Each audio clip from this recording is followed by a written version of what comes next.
since it is Wednesday in 9:30 hour, what do? We always go to the one and only Dean Sharp. Me, that was my music. It was. Yes. Oh, am I supposed to do a Morongo thing? I think I already did it, so it doesn't matter. Whatever, I'll just wait. No. We're gonna No.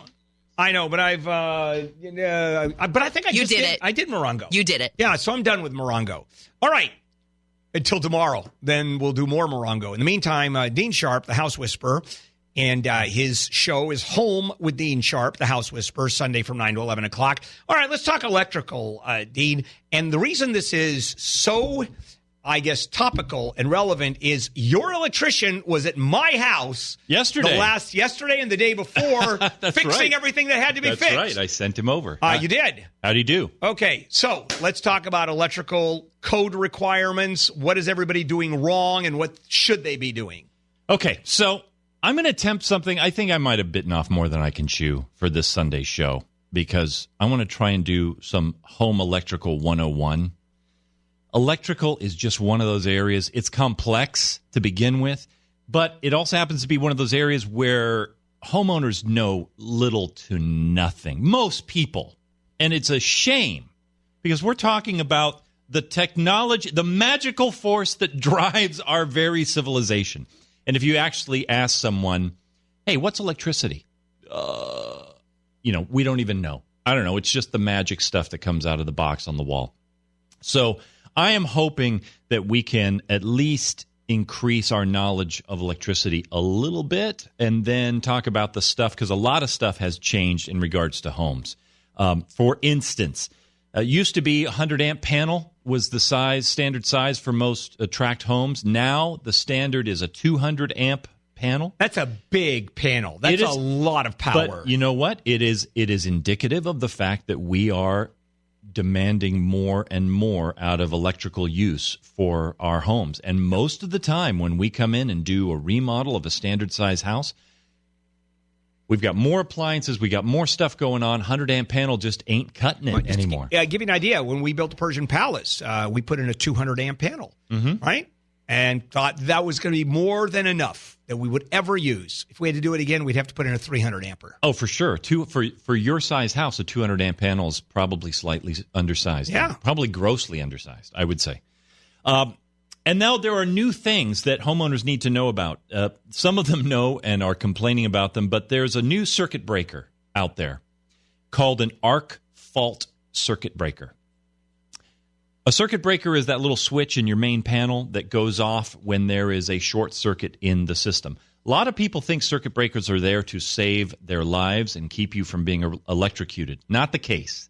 Circuit breakers are there to protect the house from burning down so that the wires inside the wall don't overheat because of a short circuit. Then you've got these little plugs that you've seen, which are called GFI plugs. Those are called ground fault circuit interrupters. Those little GFI plugs that you find in kitchens and bathrooms, places like that, those are designed to protect human life. They're really sensitive, and they'll go off anytime there's slightly more surge on the line, like your old hair dryer is clogged up with hair. Okay. So, yeah, we had to do the dump on that one. All right. I just couldn't do it. So is it code that they're in the bathrooms and kitchens and you don't need them the rest of the house, or are they going to change the code? You don't need them in the rest of the house right now. You still they're for wet areas primarily, GFIs. Okay. And there are other couple of sensitive areas as well. But now we've got this arc fault circuit breaker.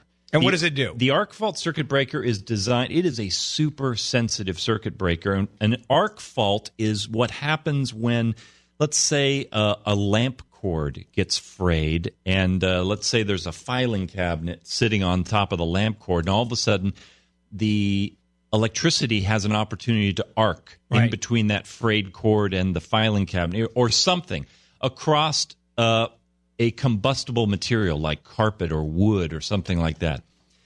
73,000 electrical fires every year. 50 to 75% of them, it is said, could be prevented by the use of arc fault circuit breakers. These things detect those tiny little arcs, and they snap off. Now, homeowners are upset about them in general. They're code now. They are code. They're required for just about every room in the house now. It started out just as bedrooms. Now it's everything.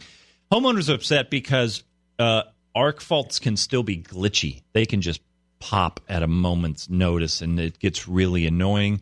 And they're also upset because a normal circuit breaker, like a 20-amp circuit breaker for your panel, could cost you about $4. Replacing it with an arc fault, about $40.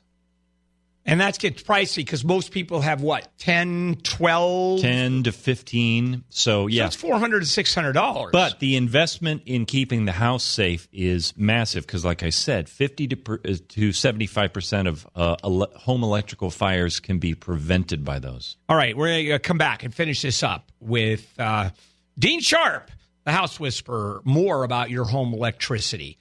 And it's really complicated stuff. You know how I know it's complicated? I'll tell you how I know it's complicated. How do you know? We're going to come back, and I'll tell you how I know it's complicated. See, that's a tease, too. You are a tease. Yeah, but it's actually a legitimate tease. KFI